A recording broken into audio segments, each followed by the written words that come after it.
किचनमधली ही एक गोष्ट वापरून तुमच्या दातांसंबंधीच्या सगळ्या समस्या दूर करा। जसं की दात खूप दुखत असेल, दात पिवळे पडले असतील, सोबतच हिरड्या सुजल्या असतील, त्याच्यातून रक्त येत असेल किंवा काहीही थंड किंवा गरम खाताना तुम्हाला त्रास होत असेल, दात भरपूर जास्त ठणकत असेल, तोंडाचा घाण वास येत असेल, तर आपल्या किचनमध्ये असलेलीच गोष्टी आपल्याला वापरायच्या आहेत। सगळ्यात अगोदर इथं तुम्हाला दिसत असतील ती म्हणजे ही आहेत पेरूची पानं। आता ही फ्रेश अशी ताजी पेरूची पानं आहेत, मार्केटमध्ये तुम्हाला अगदी सहज अवेलेबल होतील। आपल्या दातांसंबंधीच्या सगळ्या समस्या दूर करण्यासाठी आपल्याला पेरूच्या पानांचा उपाय करायचा आहे। तर हीच पेरूची पानं आहेत, ती आपल्याला व्यवस्थित स्वच्छ अशी धुवून घ्यायची आहेत। आता इथं ना माझ्याकडे पेरूची पानं आहेत, ती बाहेरच ठेवली होती, त्याच्यामुळे ती थोडीशी सुकलेली आहेत, पण तुम्ही ताजी जी पेरूची पानं असतील तर तीच या उपायासाठी वापरू शकता। आता व्यवस्थित पानं आपल्याला धुवून घ्यायची आहेत, त्याच्यावरची जी काही माती वगैरे असेल तर ती सगळी निघून जाईल आणि स्वच्छ पानं आपल्याला या उपायासाठी आपल्याला वापरता येतील। आता त्यानंतर पेरूची पानं जी आहेत ती आपल्याला व्यवस्थित अशी कट करून घ्यायची आहेत। आता इथं ना मी कात्रीच्या मदतीनं कट करते, पण ही भरपूर जास्त सुद्धा सुकलेली नव्हती, त्याच्यामुळे ती हाताने सुद्धा सहज अगदी बारीक होत होती, त्याच्यामुळे मी आता कात्री न वापरता हातानेच ती बारीक करून घेतलेली आहेत। तुमच्या दातांमध्ये भरपूर जास्त ठणक असेल, दात एकदम दुखतोय, ज्याच्यामुळे तुम्हाला काहीच खाता पिता येत नाही, तर अशा वेळी पटकन होणारा हा साधा सोपा उपाय आहे, पण तितकाच इफेक्टिव्ह सुद्धा आहे। कुणी ना कुणी लहानपणी हा उपाय नक्कीच केला असेल, कारण हे घरगुती उपाय आपण आपल्या लहानपणी नक्कीच केलेले आहेत, पण आजकाल आपल्याला हे उपाय करण्यासाठी तेवढा वेळही नसतो आणि या गोष्टी अवेलेबल नसतात आणि त्याच्यामुळेच आपल्याला प्रत्येक वेळी डेंटिस्टकडे जावं लागतं। तर असो आता त्याऐवजी हा एक उपाय तुम्ही साधा सोपा नक्की करून बघा, तुम्हाला चांगले रिझल्ट बघायला मिळतील। आता त्यानंतर ना एक स्टीलचं भांडं आपल्याला लागणार आहे। आता इथं मी स्टीलचं पातेलं घेतलं आहे आणि त्याच्यामध्ये ना आपल्याला 1 ग्लास इतकं पाणी वापरायचं आहे।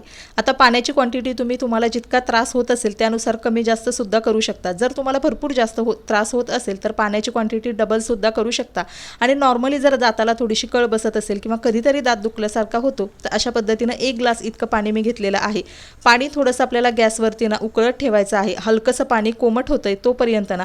तर आता ना तुम्ही अशा पद्धतीनं पेरूची बारीक करून पानं जे आहेत ती या पाण्यामध्ये टाकून सुद्धा वापरू शकता किंवा अख्खी जी पेरूची पानं असतील तुमच्याकडे ती सुद्धा या उपायासाठी वापरू शकता। आता तुम्ही बघू शकता हलकीशी पाण्याला उकळी आलेली आहे आणि त्यानंतर आपल्याला ही पेरूची बारीक करून घेतलेली जी पानं आहेत ती याच्यामध्ये टाकायची आहेत।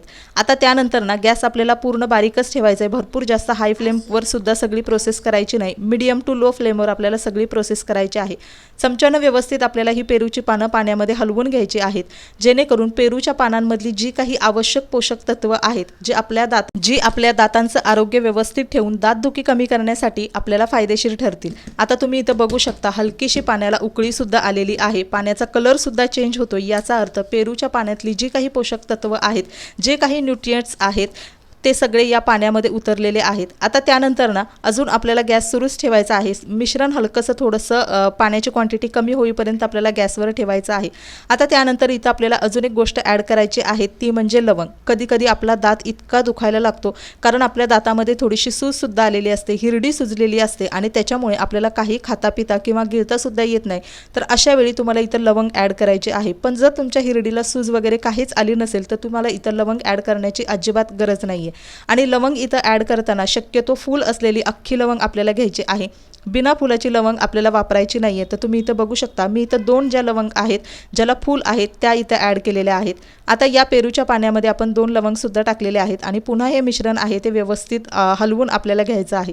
आजकाल मोठ्या माणसांबरोबरच लहान मुलांनासुद्धा दातदुखीची समस्या आहे, अगदी लहान वयातच म्हणजे 3 ते 4 वर्षांच्या मुलांनासुद्धा रूट कॅनल करावं लागतं, कारण भरपूर खाण्यापिण्याच्या आपल्या सवयी बदललेल्या आहेत, लाईफस्टाईल बदललेली आहे आणि त्याचा एकंदरीत परिणाम आपल्या पूर्ण हेल्थवर होतो, केसांवर होतो, स्किनवर होतो आणि सोबतच दातांवर सुद्धा होतो। तर असो आता गॅस बंद केलेला आहे, मिश्रण छान आपलं उकळून झालेलं आहे आणि कलर सुद्धा तुम्ही बघितला व्यवस्थित असा डार्क कलर आलेला आहे। त्यानंतर आपल्याला इथं एक वाटी घ्यायची आहे आणि गाळणीच्या मदतीनं हे तयार करून घेतलेलं पेरूच्या पानांचं हे जादुई पाणी आपल्याला गाळून घ्यायचं आहे। आता तुम्ही इथं बघू शकता पाणी हलकंसं थंड सुद्धा झालेलं आहे, पूर्ण सुद्धा थंड हे झालेलं नाहीये आणि कलर सुद्धा तुम्ही बघू शकता अगदी डार्क कलर याला आलेला आहे। आता हेच जादुई पाणी आहे ज्याच्यामुळे तुम्हाला तुमची दातदुखी अगदी लगेच बंद होणार आहे, सोबतच दातांचं आरोग्य सुद्धा चांगलं राहण्यासाठी याचा फायदा होणार आहे। पण हे कशा पद्धतीने करायचं हे सगळं मी तुमच्यासोबत शेअर करणार आहे, पण त्या अगोदर व्हिडिओ आवडला असेल तर नक्की व्हिडिओला लाईक करा, चॅनलवर नवीन असाल तर प्लीज चॅनलला सबस्क्राईब सुद्धा करा आणि हा व्हिडिओ कुठून बघताय हे सुद्धा नक्की कमेंट करून सांगा।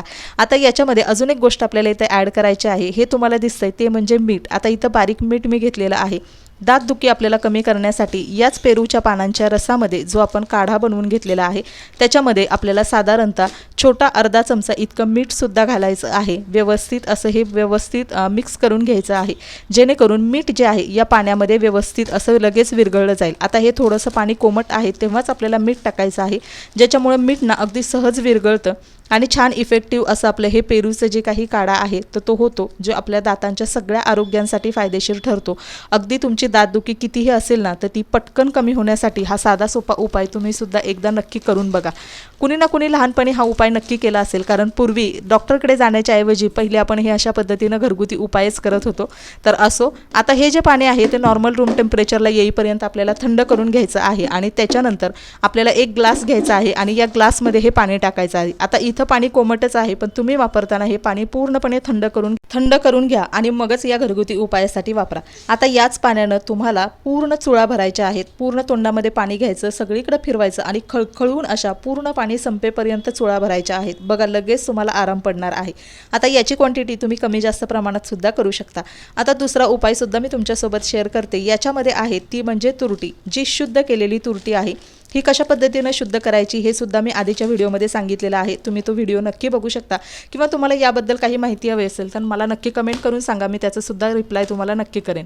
आता थोडी चिमूटभर तुरटी आपल्याला घ्यायची आहे एका वाटीमध्ये आणि त्याच्यामध्ये आपल्याला इथं टाकायचं आहे थोडंसं नॉर्मल पाणी। आता इकडं कोमट पाणी टाकायची गरज नाही आहे, नॉर्मल पाणी आपण जे रेग्युलर पिण्यासाठी वापरतो तेच पाणी तुम्हाला इथं वापरायचं आहे।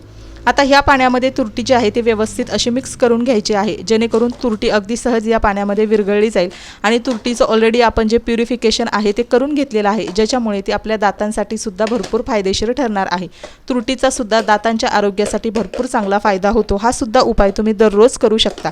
आता याच्यामुळे ना तुमच्या दातांची कुठलीही समस्या असेल तर ती अगदी 100% कमी होण्यासाठी फायदा होणार आहे। सोबतच हा उपाय लहानांपासून मोठ्यांपर्यंत कुणीही करू शकतं आणि दररोज तुम्हाला हा उपाय करायचा आहे। तर काय करायचं आहे, हे तयार करून घेतलेलं तुरटीचं पाणी आहे एका फुलपत्रामध्ये आपल्याला काढून घ्यायचं आहे आणि याच पाण्यानं तुम्हाला दररोज संध्याकाळी झोपण्यापूर्वी गुळण्या करायच्या आहेत। अगदी 4 ते 5 गुळण्या दररोज तुम्हाला झोपायला जाण्यापूर्वी व्यवस्थित करायच्या आहेत। पूर्ण तोंडामध्ये पाणी घ्यायचं, सगळीकडून फिरवायचं आणि त्यानंतर चूळ भरून टाकायची, ज्याच्यामुळे आपल्या तोंडातले जे काही बॅड बॅक्टेरियाज असतील तर ते सगळे कमी होतील आणि त्याच्यामुळे कधीही आपल्याला दातांचा कुठलाही प्रॉब्लेम येणार नाही। अगदी डेंटिस्टकडे गेल्यानंतर सुद्धा शेवटचा उपाय म्हणून आपल्याला हाच सांगितला जातो की जर तुम्हाला तुमच्या दातांचं आरोग्य चांगलं ठेवायचं असेल तर दररोज संध्याकाळी झोपण्यापूर्वी तुरटीच्या पाण्याने गुळण्या नक्की करा, ज्याचा कुठलाही साईड इफेक्ट होत नाही। पण हो, तुरटीचं प्रमाण हे भरपूर सुद्धा घेऊ नका, कमी प्रमाणातच तुरटी वापरा। तर अशा पद्धतीनं 2 असे साधे सोपे उपाय मी तुमच्यासोबत शेअर केलेले आहेत, ते नक्कीच तुमच्या दातांच्या आरोग्यासाठी फायदेशीर ठरतील। तर चला मैत्रिणींनो, आजचा व्हिडिओ मी इथंच एंड करते। आय होप तुम्हाला आवडला असेल। व्हिडिओ आवडला तर नक्की व्हिडिओला लाईक करा, चॅनलवर नवीन असाल तर प्लीज चॅनलला सबस्क्राईब करा। व्हिडिओ शेवटपर्यंत पाहिल्याबद्दल मनापासून धन्यवाद। Thank you so much. भेटूया नेक्स्ट व्हिडिओमध्ये, तोपर्यंत bye bye, take care, see you soon.